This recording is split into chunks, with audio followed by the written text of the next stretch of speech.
यही तो प्रॉब्लम है। धनुष में तपस्या है, मनरेगा के काम करने में तपस्या है।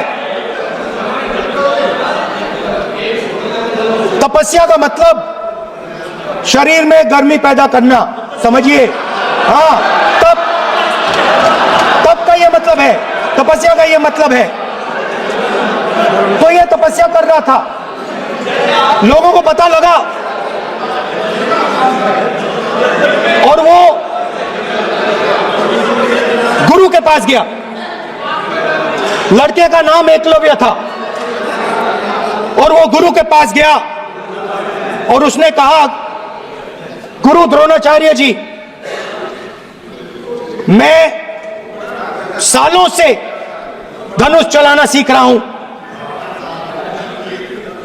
मैंने अपनी पूरी शक्ति इसमें डाली है,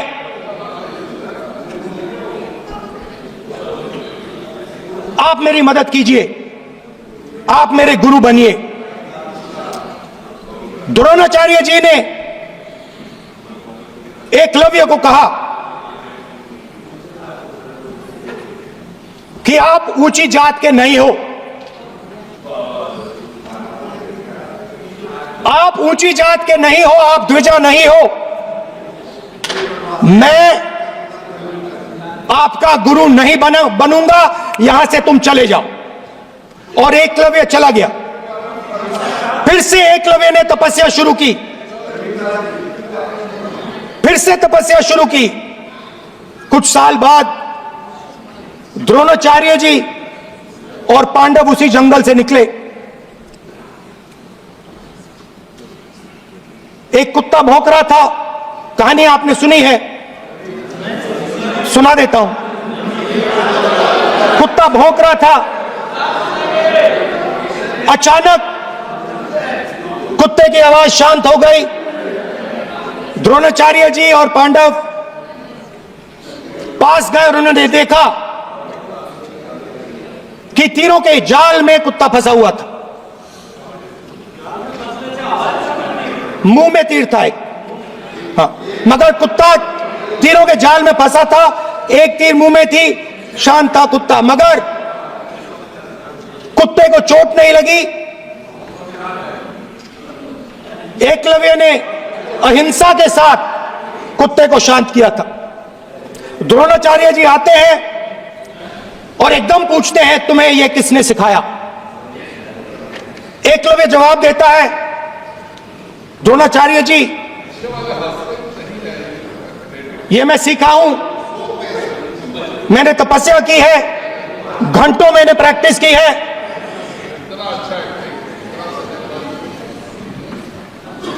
आपने मुझे गुरु बनने से मना किया था, तो मैंने एक मूर्ति,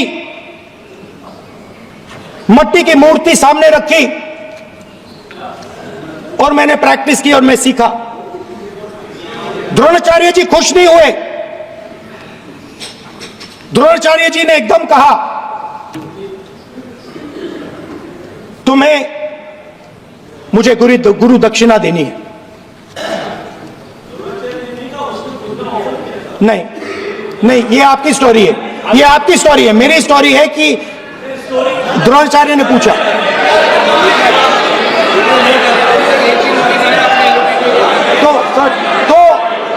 तो द्रोणाचार्य जी ने, Sir, the PM will not speak. You have to understand. If you are not giving order, Prime Minister has to speak. That you have to understand. If you are not giving protection, if you are not giving protection to LOP, then Prime Minister has to speak here. I will tell you. We will be very clear.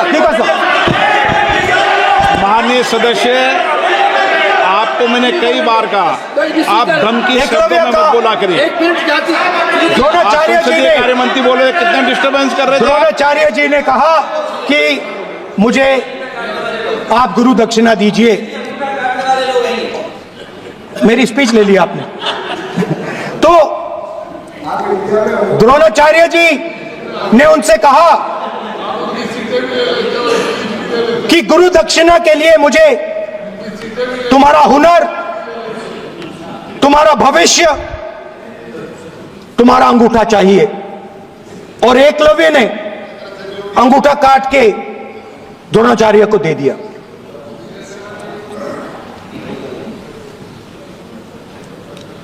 यह अभय मुद्रा है।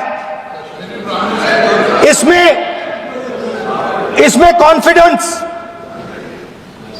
Strength, निडरता कहां से आती है? हुनर से आती है, इस अंगूठे से आती है। ये लोग इसके खिलाफ हैं। जैसे द्रोणाचार्य जी ने एकलव्य का अंगूठा काटा, वैसे ही आप पूरे देश का अंगूठा काटने में लगे हुए हो। आप जैसे ही एकलव्य का, जैसे द्रोणाचार्य जी ने एकलव्य का अंगूठा काटा, वैसे ही आप हिंदुस्तान के युवाओं का,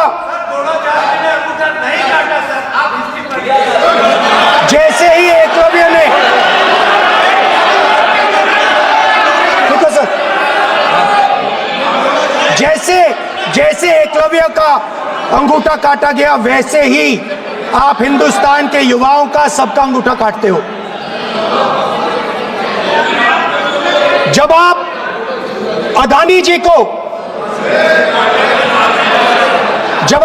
जी को धारावी देते हो,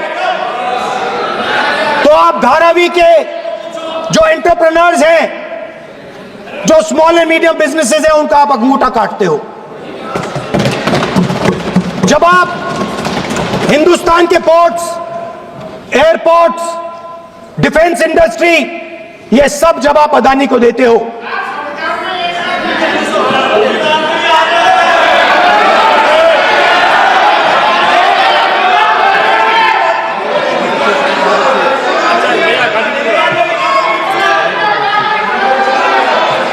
हिंदुस्तान के सारे जो फेयर प्ले बिजनेसेस हैं, जो ईमानदारी से काम करते हैं, आप उन सब का अंगूठा काटते हो जब आप अदानी की मदद करते हो। कॉन्स्टिट्यूशन में लैटरल एंट्री कर आप हिंदुस्तान के युवाओं का, पिछड़ों का, गरीबों का अंगूठा काटते हो।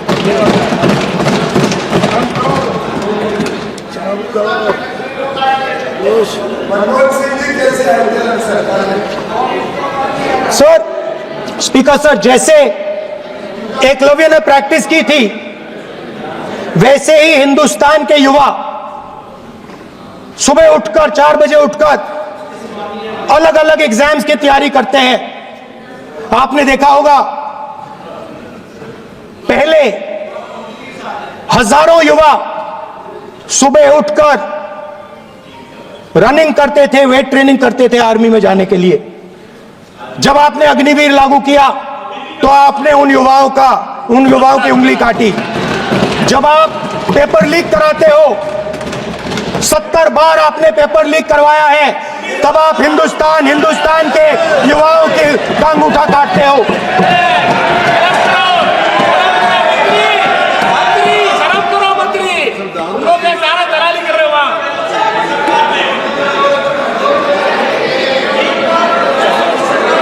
आज बाहर, दिल्ली के बाहर आपने किसानों पर टीयर गैस चलाया है, आपने किसानों पर लाठीचार्ज किया है। किसान आपसे एमएसपी मांगते हैं, सही दाम मांगते हैं, मगर आप अदानी को फायदा पहुंचाते हो, अंबानी को फायदा पहुंचाते हो और किसान का अंगूठा काटने का काम करते हो। देखिए, हम कहते हैं अभय मुद्रा, हम कहते हैं डरो मत, आप कहते हो हम आपका अंगूठा काट देंगे। ये फर्क है। एक तरफ कौन सर बोलिए। मेरे कहना है कि हम एक मिनट प्लीज बैठिए, आप बैठिए, प्लीज बैठिए, आप बैठिए। आज हम भारत के संविधान की 75 वर्ष की गौरवशाली यात्रा कर रहे हैं और कर भाई ये चर्चा हुई थी कि हम संविधान की चर्चा करते समय उसकी उच्च कोटि की ये अपेक्षा है। आप स्पीकर सर, आप राष्ट्रपति नहीं है। कॉन्स्टिट्यूशन में कहीं नहीं लिखा है कि मोनोपोली होनी चाहिए। कॉन्स्टिट्यूशन में कहीं नहीं लिखा है कि पेपर लीक होना चाहिए। कॉन्स्टिट्यूशन में कहीं नहीं लिखा है कि अग्निवीर होना चाहिए। कॉन्स्टिट्यूशन में ये सब नहीं लिखा है, इसलिए मैं यहाँ रेज कर रहा हूँ। कॉन्स्टिट्यूशन में नहीं लिखा है कि हिंदुस्तान रोकना चाहिए, उनका जो हुनर है उनसे छीना जाना चाहिए।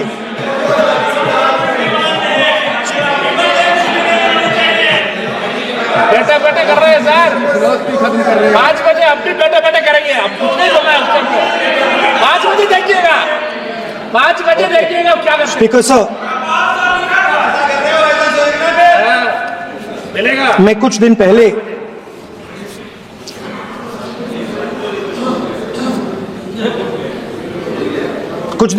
मैं हाथरस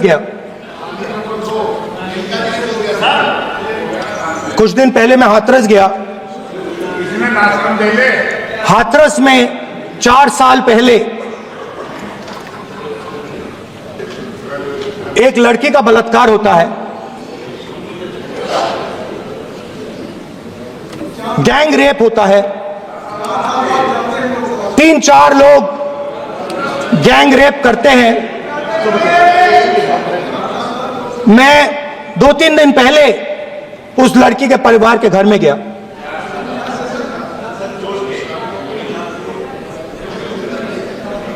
जिन्होंने गैंग रेप किया वो बाहर घूम रहे हैं और लड़की का परिवार अपने घर में बंद है। लड़की का परिवार बाहर नहीं जा सकता है।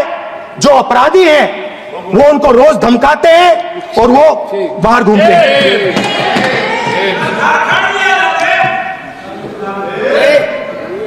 परिवार ने मुझे बताया कि बेटी का जो अंतिम संस्कार था वो भी नहीं करने दिया और चीफ मिनिस्टर ने इसके बारे में खुलकर मीडिया में झूठ बोला है।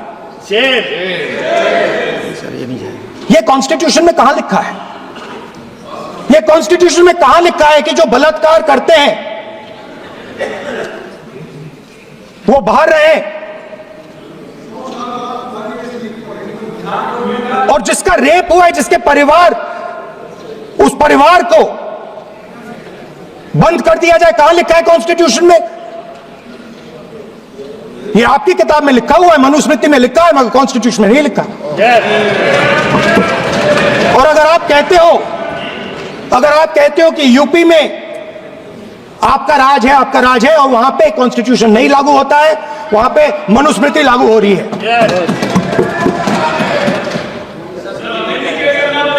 परिवार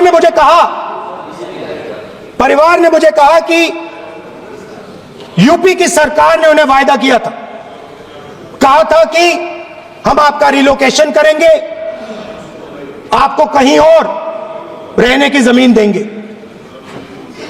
आज तक 4 साल हो गए हैं, आज तक उनका रिलोकेशन नहीं किया गया है। और हर रोज उन्होंने मुझे फोटो दिखाई, वो बाहर निकलते हैं और जिन्होंने बलात्कार किया वो धमकाते हैं उनको। तो मैं इस हाउस में कहना चाहता हूं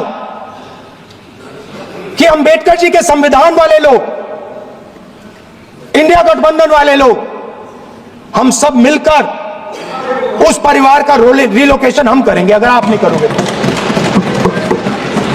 और हिंदुस्तान के हर गरीब व्यक्ति को हम ये कहना चाहते हैं, आपकी रक्षा कॉन्स्टिट्यूशन करता है और ये बीजेपी के लोग कॉन्स्टिट्यूशन पर 24 घंटा आक्रमण करते रहते हैं। कॉन्स्टिट्यूशन में लिखा है prohibition of discrimination on grounds of religion, race, caste, sex और place of birth. The state shall not discriminate against any citizen on grounds only of religion, race, caste, sex, place of birth or any of them. Some days back,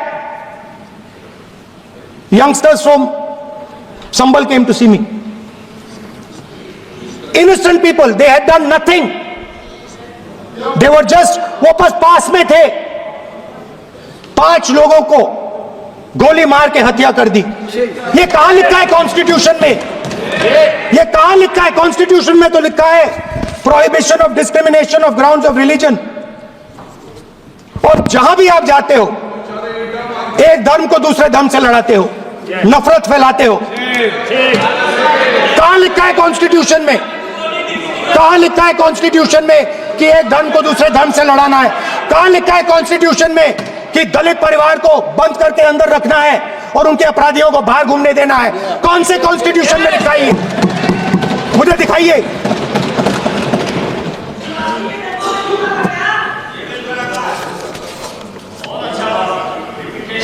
speaker साहब, हमने हमारी जो विचारधारा है, India गठबंधन की विचारधारा है, वो देश में कॉन्स्टिट्यूशन लाई है।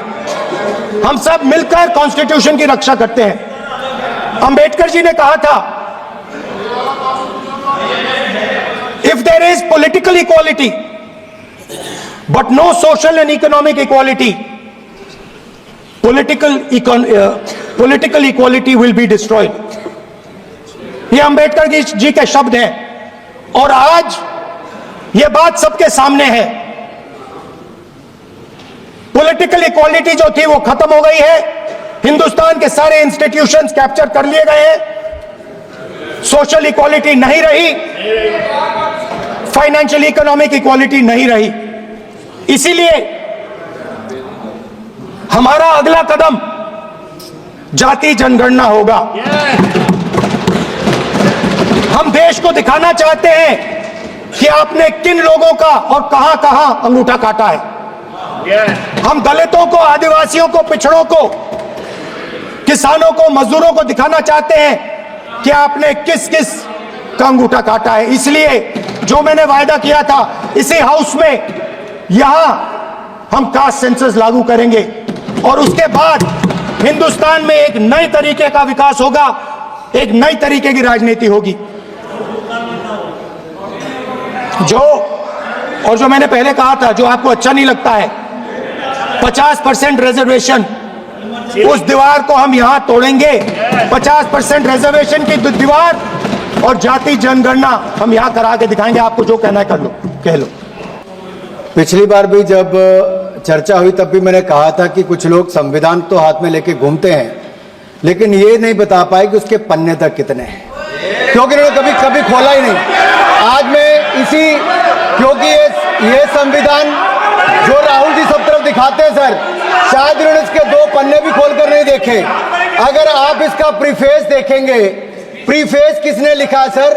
सुप्रीम कोर्ट के वरिष्ठ अधिवक्ता गोपाल शंकर नारायण जी, उन्होंने लिखते हैं, Our constitution was crafted by the finest and most emancipated minds of the time and thankfully not directed by the confused Nehruvian social policy that guided success governments। वो इनकी नेहरू जी की विचारधारा पर सवाल खड़ा करते हैं और उन्होंने लिखा है कि giants like B.R. Ambedkar, B.N. Rao, Sardar Patel, K.M. Munshi, Alladi debate provisions to protect the basic freedom. उन्होंने श्रेय दिया है तो अम्बेडकर जी को, सरदार पटेल और आगे। सर इसके अगले पन्ने पे क्या लिखते हैं गोपाल शंकर नारायण, और ये इन्हीं का ही है सर, मैं नहीं पढ़ रहा हूँ, जो इन्होंने हाउस में दिखाया। इसमें लिखा है, were it not for the strength of the document, Indira Gandhi would have been compelled to end the darkest episode in independent India by ending the emergency. यानी कि संविधान की ताकत थी, जिन्होंने इंदिरा गांधी जी की इमरजेंसी को खत्म किया था, तो इस संविधान की ताकत थी। और ये आपके इसके अंदर लिखा है, राहुल जी जो आप लेकर घूमते हो, कभी खोल के पढ़ो तो सही, कभी पढ़ा भी नहीं आपने। और इसमें आगे लिखा है सर, आप चेयर को और ये अधिकार दिया है, चेयर को बोलो, माननीय सदस्य चेयर को। जी अध्यक्ष जी, ये जो राहुल जी कॉपी लेकर घूमते, इसी पे लिखा है कि इंदिरा गांधी जी की यातनाएं और इमरजेंसी को खत्म किया तो बाबा साहब अम्बेडकर के संविधान ने गरीब से गरीब व्यक्ति को उसका काम दिया। सर आप इसके प्रीफेस पे जाइए, सर आप इसके प्रीफेस के बाद फॉरवर्ड जो लिखा सर, ये भी सुप्रीम कोर्ट के बहुत बड़े वकील है, उन्होंने क्या लिखते हैं सर कि जब संविधान बना उसके बाद सर, देश आजाद होने के बाद पहले दिन से ही लेजिस्लेटिव और हमारी ब्यूरोक्रेसी सर, हमारी दोनों ने ही जुडिशरी के साथ सींग फंसा के रखे, जुडिशरी को नीचे दिखाने की बात की। सर ये मैं नहीं कह रहा, ये वही किताब कह रही है जो राहुल गांधी हाथ में लेकर घूम रहे हैं। सर मैं पढ़ के सुनाता हूँ, from the earliest years itself the legislative wing and the executive wing of the state, on the one hand, confronted the judicial wing on the other, with the accusation that they had vastly approached upon the powers not given to them, but given to the executive. The then law minister on 28th October 1976 issued a strident warning to the judges of the Supreme Court, and I quote, sir, मैं quote कर रहा हूँ, an atmosphere of the confrontation was sought to be created by those whose duty it was to see that they did not encroach upon the field which did not legitimately belong to them. Nothing should be left undone now to ensure that such a situation did not recur. If even after the amendments confrontation continues, then I think it will be a bad day for the judiciary. ये कौन कह रहा है? उस समय के law minister कह रहे हैं। और क्या कहते हैं sir? Again, we are trying to save them from the temptation to intrude into the powers which do not belong to them. What we are doing today is not to save the people from the judges. ये कह रहे हैं, we are trying not to save the people from the judges, but really enabling the judges to save them from themselves. This was said during the emergency which hit the nation like tsunami and brought about the realization and the constitution could not be subverted. Sir, अगर ये संविधान जो बाबा साहब अम्बेडकर ने दिया उसी ने देश को बचाया, राहुल जी कभी इसको पढ़कर देखिए।